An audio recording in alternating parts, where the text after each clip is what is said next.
everyone, Alec Elcher the SideQuest Gamer here, and I have an unpopular opinion. The Legend of Zelda is overrated. Is what I would say if I didn't like it as much as everyone else, but nowadays I seem to like it more than everyone else. Let me explain why. The Legend of Zelda Ocarina of Time is a 3D action RPG that is the 5th Nintendo published entry in the Legend of Zelda series. It was released in 1998 for the Nintendo 64 console and has received universal acclaim from fans and critics alike. Initially, with the exception of a few people who loved the 2D style of the previous entries so much that they just couldn't get into the 3D style, everybody loved Ocarina of Time, even going as far as to say it's one of the best entries in the series, if not the best, for many years to come. But ever since it was remastered on the 3DS and released for that handheld in 2011 as a launch title, some people tried it out for the first time, and while they liked it, they just couldn't see what all the hype was about. I wouldn't be surprised if some people didn't even like the game. But as the years progressed, the Ocarina of Time is overrated bandwagon slowly filled as YouTube gamers question its quality in relation to the rest of the series. Then people went from confused and unsure of their feelings about the game to now being confident that Ocarina of Time is in fact not the best Zelda game in their eyes. In fact, quite an annoying vocal minority of those people verbally attack those who genuinely love this game by using the nostalgia goggles fallacy against them. Because nostalgia is all you need to think a game is right. Never mind the multiple playthroughs I might have done recently, never mind the individual aspects I may enjoy, like the graphics, music, sound direction, progression, gameplay. Nope, none of that. It's just nostalgia. Pfft, give me a break! Now, I hold no ill will against the people who don't think it's the best or even people who genuinely don't like this game, but the moment you claim your feelings towards the game are a scientific or universal truth is the moment you look like an idiot. Am I wrong for finding enjoyment out of something you couldn't find as much enjoyment out of? Am I wrong for thinking something you had a problem with wasn't that much of a problem for me? No, I am not. Neither are you until you claim objectivity where there is none, because claiming your opinion is the factual one is as valid as saying liquid water is dry. Do you like vanilla ice cream the most? If you answered yes, then you're just nostalgia blind. You had it when you were a kid, and it's only your favorite because you just had it when you were a kid. If you are such a nostalgia blind man-child, you would clearly see that chocolate is objectively better than vanilla ice cream. Never mind that you might like the taste of vanilla more. Nope, you're just nostalgia blind. So take off the nostalgia glasses and see reality. Wake up from reality and realize that chocolate ice cream is the best. It's the best, I tell you.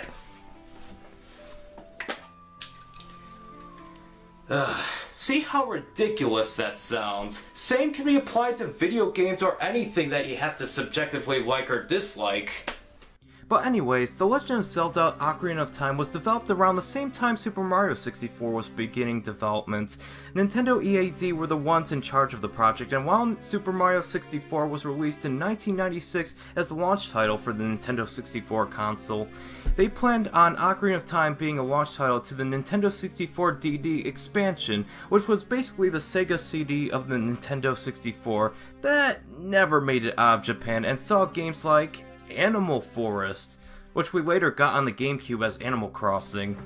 However, development shifted to making the game playable on the normal Nintendo 64, and while there was some concerns about cartridge memory constraints, the development team, consisting of over 100 people, gave it their best effort and has really paid off.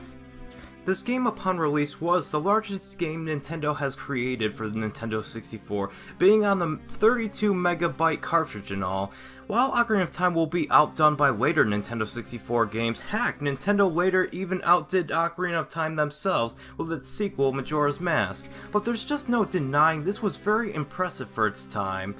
There was some controversy surrounding the first edition of Ocarina of Time regarding the original Fire Temple soundtrack having an Islamic prayer that was removed in subsequently manufactured cartridges. Nintendo didn't even know that chant was referencing Islam, as that sample was taken from some sound library that's commercially available. However, it was only removed since Nintendo was against any real-world religious imagery being present in their games, as there wasn't really any massive collective backlash from the audience as far as I'm concerned. There is a video Gaijin Goomba has made on that subject that I'll link in the description below. It goes much further into this incident and even provides English translations of the chant, and I recommend giving it a watch. But anyways, Ocarina of Time being the 5th entry in the series was the Zelda game to transition from the familiar 2D style to a completely new 3D adventure. There are so many things that had to be changed, from swordplay to dungeon design to camera perspective to even story exposition, and we all know how whenever Nintendo is given new things to work with, they're going to work with the innovation to its fullest. The first two Zelda games kinda had a poke the sword combat system, then A Link to the Past and its Game Boy follow-up Link's Awakening improved that by having the sword being swung in a semi-circular motion. Not only that, but you can swing your sword by charging it and doing a 360-degree strike for when you're surrounded.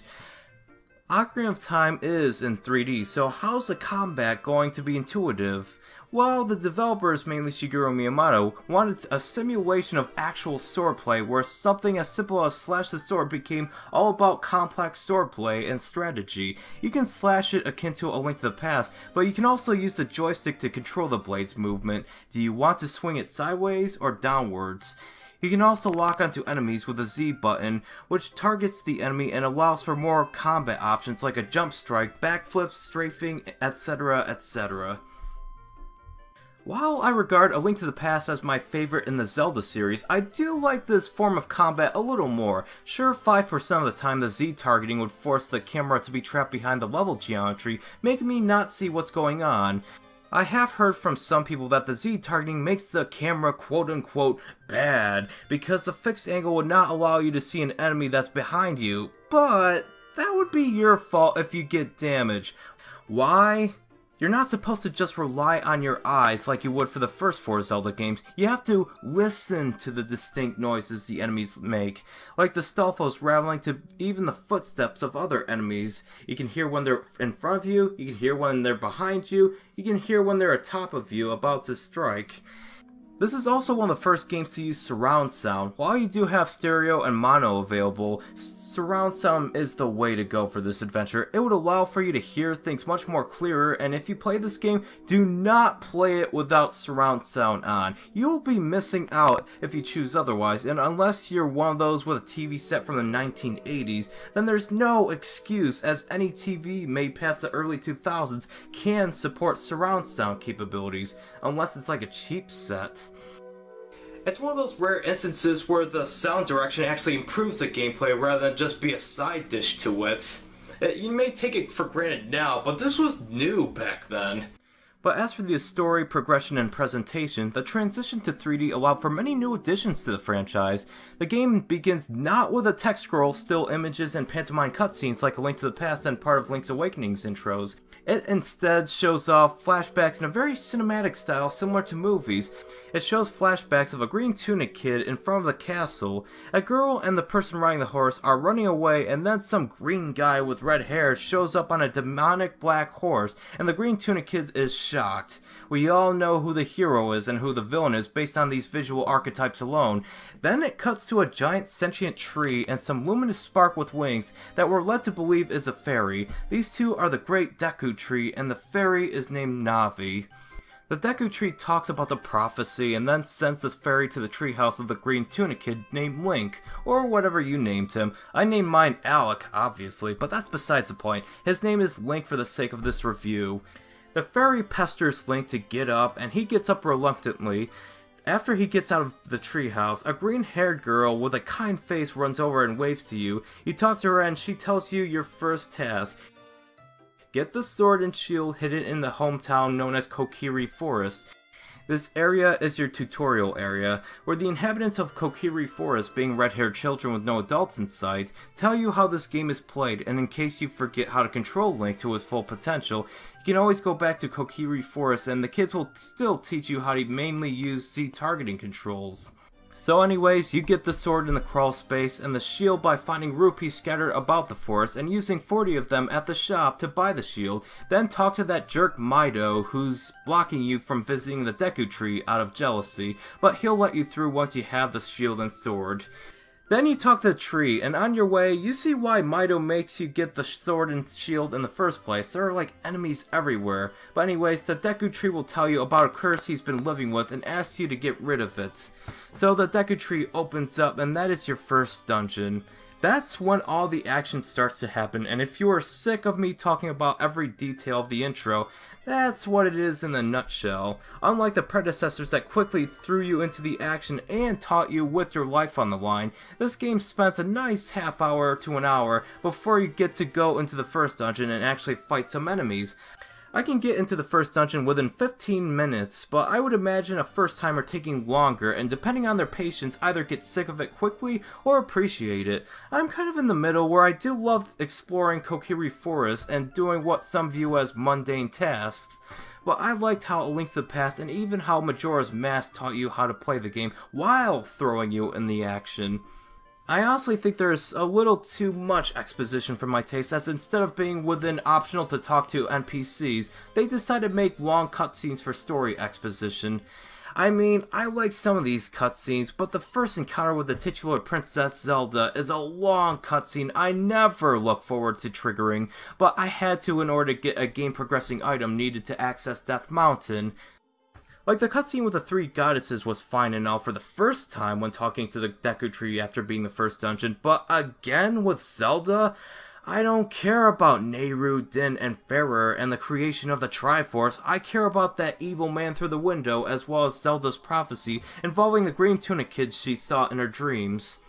But other than some really long cutscenes, there are others that more than make up for it. I did find it touching when Link was leaving the forest, how Saria, the green-haired girl, symbolized the meaning of their friendship by giving Link an ocarina to remember her by.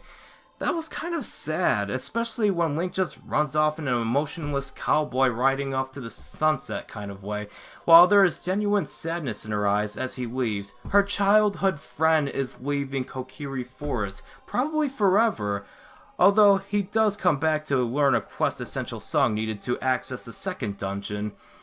I will say the pacing of the story does pick up after you have the 3 stones, which are this game's equivalent to the 3 pendants from A Link to the Past, and have to travel to the future, which is like this game's Dark World, except it kind of looks unaffected by the evil ruler. The Ocarina of Time itself is an object that's supposed to be essential to the plot, but time travel itself is the reputation of the game. You only use the titular item just to open a door in the Temple of Time and to get rid of those annoying blocks or make them reappear in later dungeons. But anyways, in the first third when going after the 3 stones, it is implied that time will be involved as people foreshadow it, saying you can't do certain things until you're much older, as things will change and age as time goes on. Like now, you can ride Epona from Lun Lun Ranch, who was a colt when you first met her. Remember how in Kakariko Village one guy said the village was empty, but one day it will be lively? Well, due to Hyrule Town being the first to go as Ganondorf took over Hyrule Castle and the entire kingdom, some people of Hyrule Town evacuated to Kakariko Village and is now very lively. With the time travel narrative, some things are better, but other things are much worse, like how the forest was overrun by evil plants and mad scrubs, how Goron City's inhabitants have been kidnapped, how Zora's domain is frozen, how Lake Hylia has been dried up, and how the once lively Hyrule Town is now crawling with the dead of presumably the townfolk who didn't escape. Ganon's forces were busy during Link's 7-year absence. Hyrule is not as apocalyptic as the desolate Dark World from A Link to the Past. It looks kind of unaffected for the most part. Just look at Hyrule Field and all the areas after you conquer their respective dungeons. The story is best told with the subtlety of how your inactions change Hyrule, and that was much more meaningful than 20% of the cutscenes. I do appreciate the effort put into them, and when they're done right and aren't obnoxiously long, they just add so much more to the story. The Sheik encounters are the perfect examples of this, as a mysterious figure being the first person you meet in the future tells you the important things of what happened to the areas you visited. They are brief, but tell you meaningful information you actually want to know, like as to what happened to the Zoras.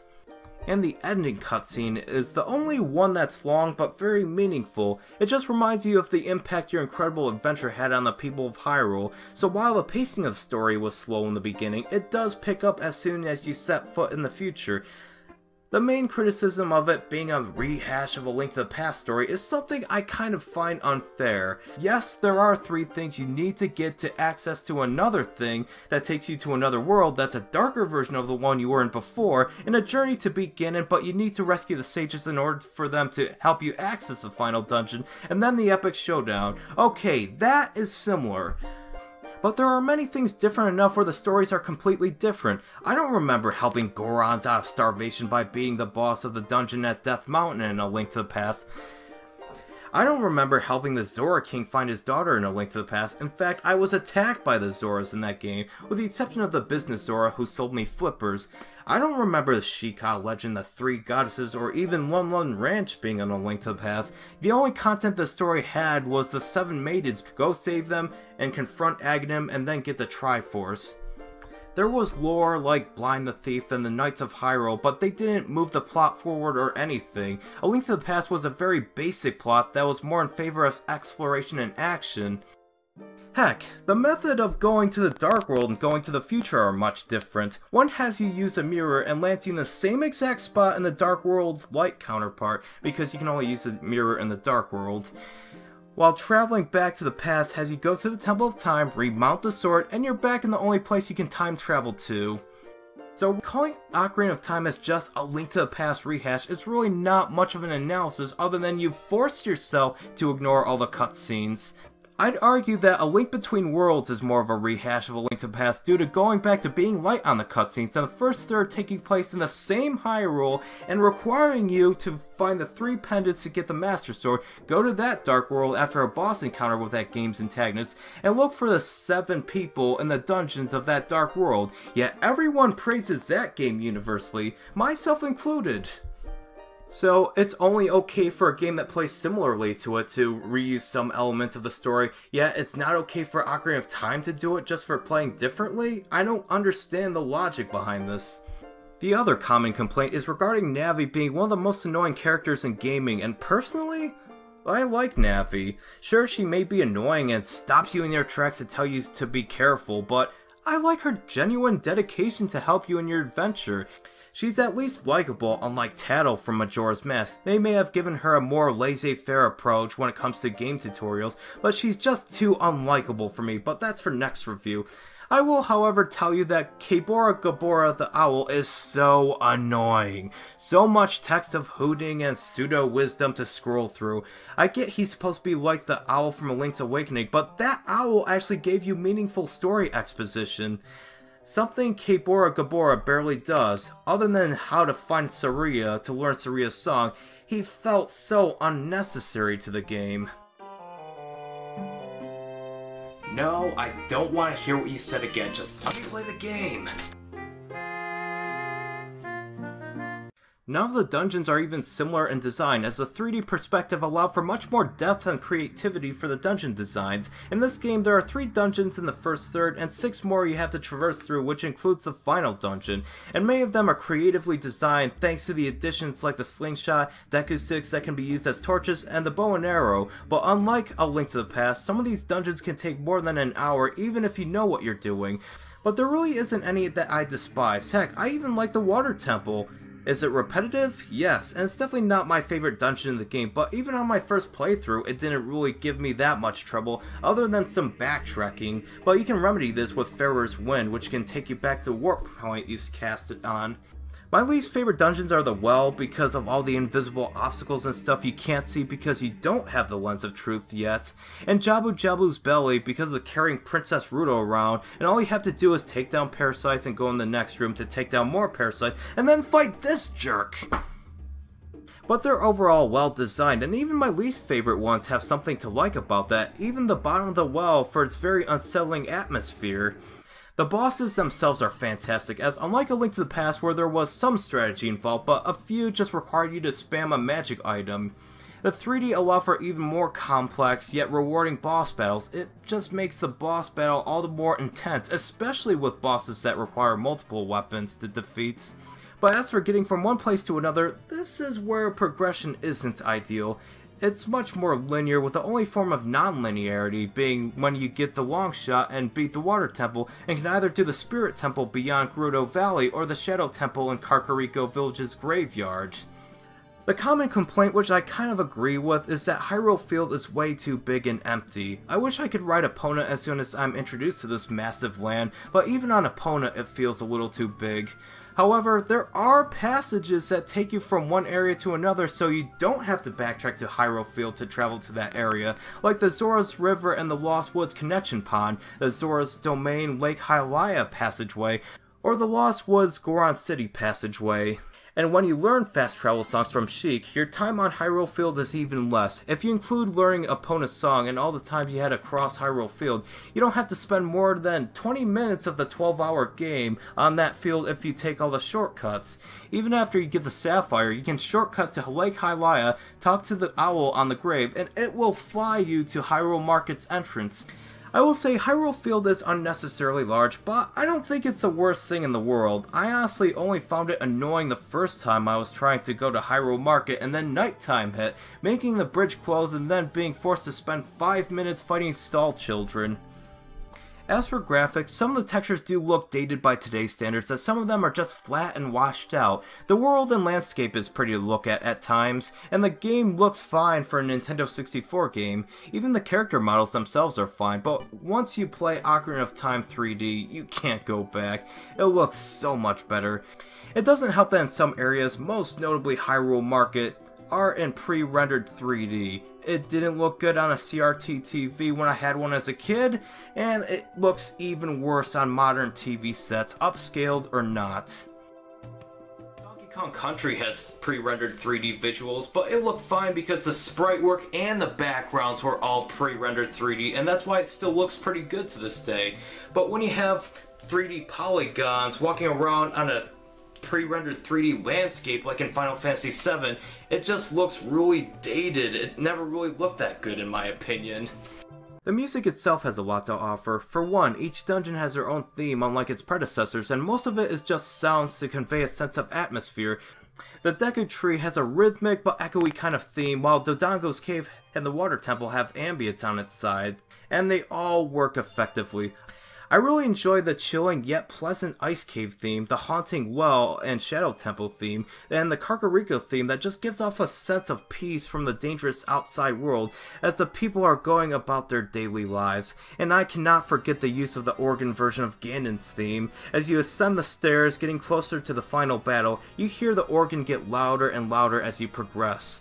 I just love touches like that. It just makes the final battle all the more climactic.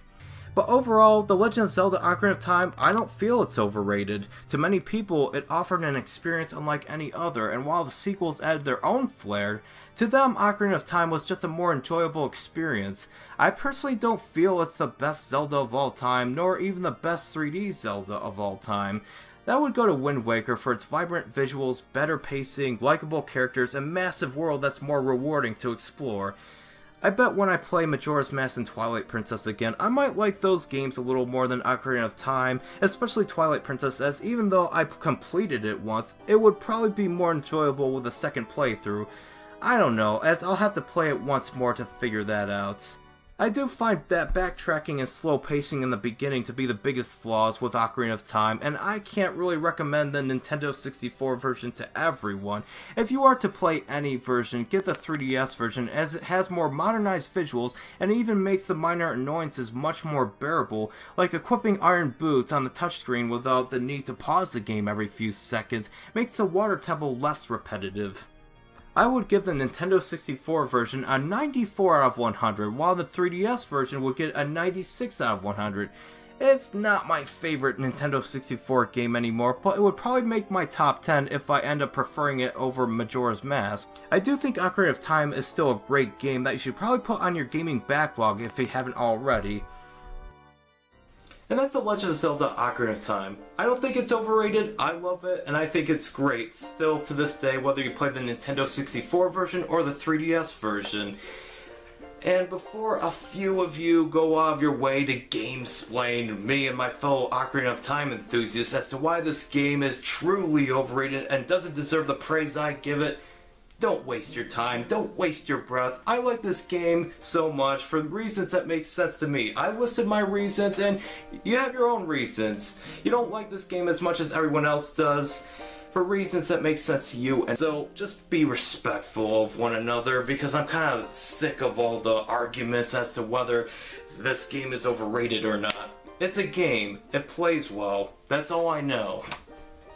But anyways, thank you guys so much for watching, and remember to stay awesome. And be sure to tune in for the Majora's Mask review because that'll be the finale of my little Zelda marathon that went on longer than I was hoping it would be. But whatever, what am I gonna do?